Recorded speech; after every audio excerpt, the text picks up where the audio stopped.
bringing you authentic news and unbiased analysis of the nation and the world. Revanna तो गिरफ्तार हो गए, लेकिन यह पूरा परिवार पुलिस के नज़र में आ गया। यह पूरा परिवार ही सेक्स स्कैंडल में लिप्त है। ये अकेले नहीं है, बहुत अच्छा परिवार है।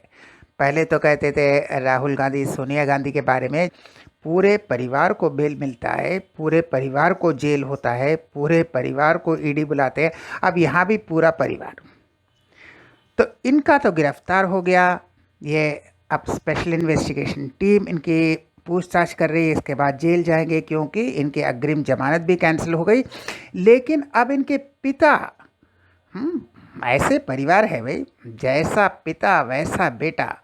अब इनके पिता जो एच.डी. रावन्ना है, ये एमएलए हैं। ये जैसे ये प्रज्वल एमपी है, उनके पिता एमएलए है। सब वही पॉलिटिक्स, लूट का पैसा, पब्लिक का पैसा लूटते हैं और इसी पैसे से अय्याशी करते हैं। तो ये जो लूट का पैसा है, उससे उन्होंने, इसके पिता ने, रेवन्ना के पिता ने, जो एच.डी. रेवन्ना, जो एच.डी. देवगौड़ा के बेटे हैं, उन्होंने अपने घर की नौकरानी से ही सेक्सुअल असॉल्ट किया। उन्हीं के सेक्सुअल हैरेसमेंट है। अपने घर के नौकरानी, और कुछ पैसा देकर मुंह बंद करा दिया। पैसा तो आता ही रहता है, एमएलए एमपी है, लूट का पैसा है, आता है। तो ये पूरा परिवार, अब पुलिस ने कहा है इनके पिता को तो भाई इन पर कार्रवाई भी होगी, लेकिन इनके पिता के साथ उनके माता से भी, भवानी रेवन्ना से भी पूछताछ करेंगे। ये इसलिए करेंगे कि घर में इतना कुछ चल रहा है, पिता अलग गुल खिला रहे हैं, बेटा अलग गुल खिला रहा है, और माता को कुछ भी पता नहीं। ऐसा नहीं हो सकता। यहाँ बेटा तो एकदम गुल खिला रहा है और उनके पिता उन घर के नौकरानी के साथ गुलछर्रे उड़ा रहे हैं।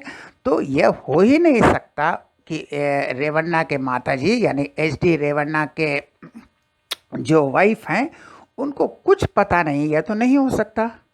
तो उनसे भी पूछताछ की जाएगी और एच.डी. रेवन्ना को भी फंसाया जाएगा, क्योंकि यह भी लिप्त है, पूरा परिवार लिप्त है। ऐसे गंदे, बेशर्म, चरित्रहीन लोगों को हम वोट देते हैं और ये देश चलाते हैं। यह न देश के लिए खतरा है, हमारे बच्चों के भविष्य के लिए भी खतरा है। जो पूरा परिवार, पिता ने बेटे को ऐसा संस्कार दिया कि हम भी करते हैं, तुम भी करो। हम भी तो यही करते हैं, सेक्स स्कैंडल करते हैं, तो तुम भी करो। तो ये पिता से संस्कार मिला है, ये पूरा परिवार का मामला है, ये एक आदमी का नहीं है। तो ऐसे गंदे चरित्रहीन लोग जब तक पॉलिटिक्स में रहेंगे, जीडीपी जितना भी हो, जीडीपी जितना भी ऊंचा जाए, कोई फ़ायदा नहीं। जब तक घर में, परिवार में संस्कार नहीं होता, देश का विकास कभी नहीं होगा। इसीलिए हमें ज़रा सोच समझ कर वोट देना चाहिए कि किस तरह के लोगों को वोट देते हैं। और ऐसे लोगों से, विवेकानंद के रॉक में मेडिटेशन करने वाले मोदी जी ऐसे लोगों के साथ गठबंधन करते हैं, तो ऐसे 400 पार होगा। तो ज़रा सा देखना चाहिए कि किसके साथ गठबंधन करते हैं। वोट मिलना तो ठीक है, जीतना भी ठीक है, लेकिन थोड़ा सा तो शर्म होना चाहिए कि किसके साथ हम गठबंधन कर रहे हैं, उनका चरित्र कैसा है, वह इंसान कैसा है, वह पार्टी कैसा है। यह भूल कर सिर्फ पॉलिटिक्स और वोट बैंक से गठबंधन करेंगे तो फिर देश का हाल बेहाल होने जा रहा है।